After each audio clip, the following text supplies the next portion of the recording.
I think that's corruption. The American people think that's corruption. They want to know if you think that's corruption. Okay. Number two, this goes right to the point of transparency. You're absolutely wrong about the way the money flows. It's pretty straightforward, and I'll share. So I'm going to have to reclaim my time again because the what question kind of process about is this? They get to ask questions and you don't get to answer? It's my time. The question I don't know about about you. When corruption is it is my really time? important. So why am I because here if I don't you get to answer can't your call questions out- or your defamatory statements? Reclaiming my time, Reclaim. Mr. I want Chair. you to, but I want to reclaim. Well, do I get time? Because you is make my these time, defamatory Mr. Chair. statements and no one can talk here. If This you is crazy. can't- These guys who just get to talk and I don't get to determines who answer. Representative Delia Ramirez thought she had Marco Rubio cornered. She came into the hearing armed with corruption accusations, media headlines, and a long list of talking points. The plan seemed simple. Accuse first, interrupt second, and leave with a viral clip. But something unexpected happened. Every time Rubio tried to answer, he got cut off. Every time he tried to explain, his microphone time disappeared. And eventually, Rubio stopped playing along. What happened next turned the entire hearing upside down because the focus shifted away from the accusations and onto a question millions of Americans were asking themselves while watching. If you're so confident in your claims, why won't you let the man answer?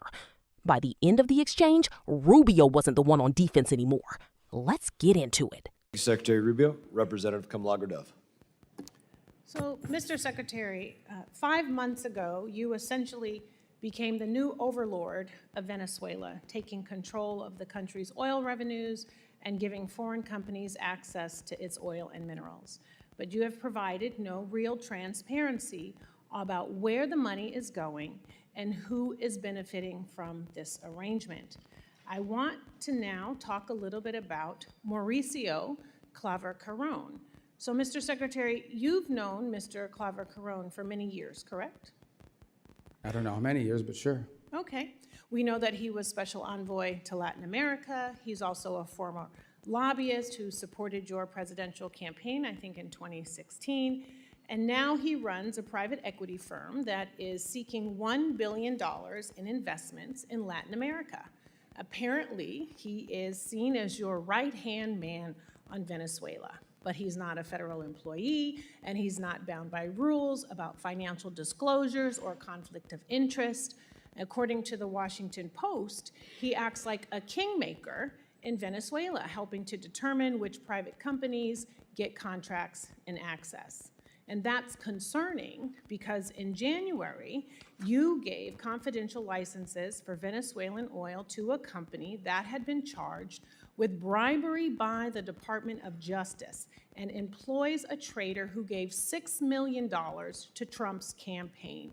Some have said that Mauricio is the Jared Kushner of Latin America, but Mauricio has said that Jared Kushner is the Mauricio of the Middle East. So who is Mauricio, and why is he riding on private jets to Caracas with executives from firms trying to get contracts? And why is he texting Delcy Rodriguez on the regular? Who is he working for? Okay.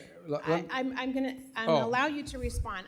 I'm setting this up because it looks unseemly that essentially you are taking Venezuelan oil money and sending it through a network of campaign donors, corrupt politicians, and lobbyists, and we can't get any documentation on that. We don't have any receipts.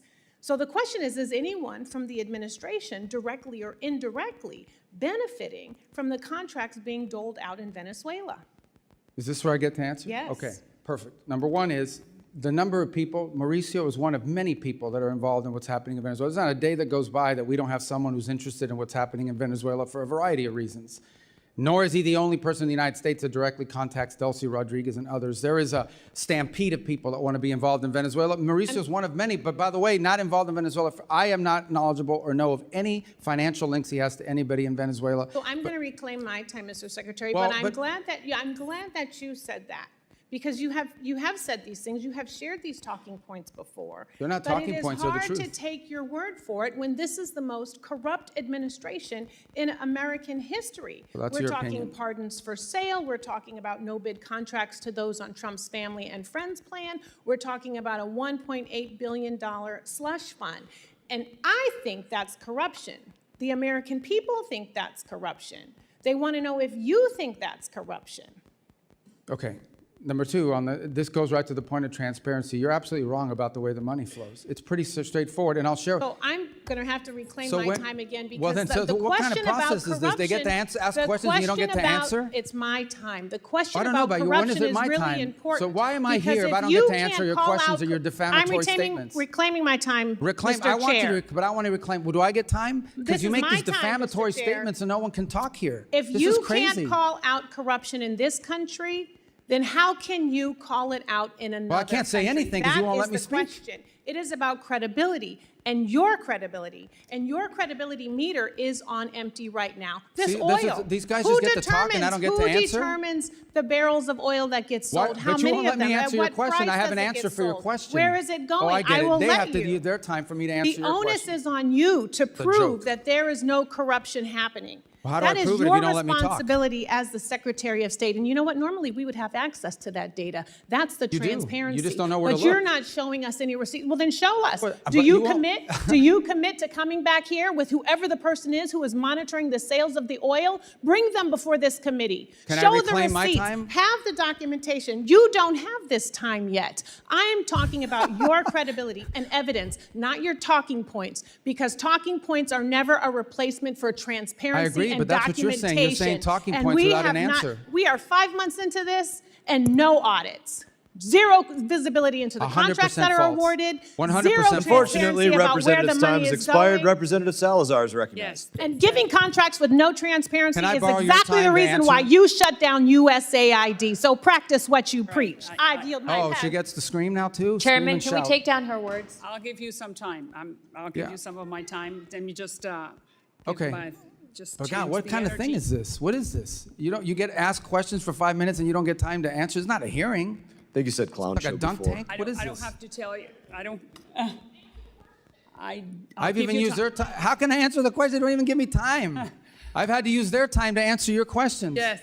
All right, whatever. All right, so I don't need to tell you that in my community, the city that I represent, the city of Miami, you're one of the most illustrious representatives, and that we're very proud of you, not only the Cuban Americans, but the Hispanic Americans in my Why is she community. leaving? I'm So going to answer her questions. I will. Oh, she's going. Okay, I got it. Well, thank you for coming. All right, so we're going to talk about, I just want to give you time to answer and then talk about Venezuela and talk about Cuba. So let's go back to Venezuela. Let's start with that. You said that stabilization, recovery, and transition. Those are the three steps that the State Department was going to implement in Venezuela. I believe that transition is the free and fair elections. The Venezuelan has a very robust opposition forces. Democrat. The hearing began with Representative Delia Ramirez launching directly into allegations surrounding Venezuela, oil revenues, and administration transparency. From the very beginning, the tone was confrontational. Ramirez accused the administration of operating without transparency and suggested that politically connected individuals were benefiting from decisions involving Venezuelan resources. One of the central figures she focused on was Mauricio Claver-Caroni, a longtime foreign policy advisor involved in Latin American affairs. Ramirez raised questions about his role, his relationships, and whether individuals connected to the administration were benefiting from contracts or business opportunities linked to Venezuela. It was a serious accusation. And when accusations that serious are made, most people expect evidence and answers. That's where things started getting interesting. Because when Rubio began responding, he pushed back immediately. He explained that Claver-Caroni was only one of many individuals involved in discussions surrounding Venezuela and argued that there were numerous people and organizations interested in developments inside the country. Rubio also stated that he had no knowledge of improper financial relationships involving Claver-Caroni and Venezuelan interests. But before he could fully explain his position, Ramirez reclaimed her time. Then she did it again. And again. As the exchange continued, viewers watching the hearing began noticing a pattern. Questions were being asked, but answers weren't being allowed. Rubio repeatedly attempted to respond to specific allegations. Each time, the conversation was interrupted and redirected back toward broader accusations about corruption, campaign donors, contracts, and administration ethics. Eventually, Rubio's frustration became visible. And that's when he delivered the line that changed the entire dynamic of the hearing. What kind of process is this? It was a simple question, but it struck at the heart of what millions of viewers were seeing. Rubio pointed out that accusations were being made while he was being denied the opportunity to answer them. He questioned how any hearing could be considered legitimate if one side was allowed unlimited accusations while the other side wasn't allowed to respond. The moment immediately shifted attention. Suddenly, the discussion wasn't just about Venezuela anymore. It was about fairness. It was about whether the hearing was actually designed to gather information or simply generate headlines. Ramirez continued pressing her accusations, arguing that transparency was lacking and that the administration had failed to provide sufficient documentation regarding contracts and financial arrangements. Rubio attempted multiple times to explain how the money flows were structured and how oversight worked, but once again, he was interrupted. The more it happened, the more noticeable it became, and viewers could see the frustration building. Then, something unusual occurred. Other members of Congress began offering Rubio portions of their own speaking time so he could answer questions he had previously been prevented from answering. That moment was significant, because it suggested that even some people in the room recognized the problem. If a witness is being questioned, shouldn't that witness actually be allowed to respond? It's a basic principle. Ask a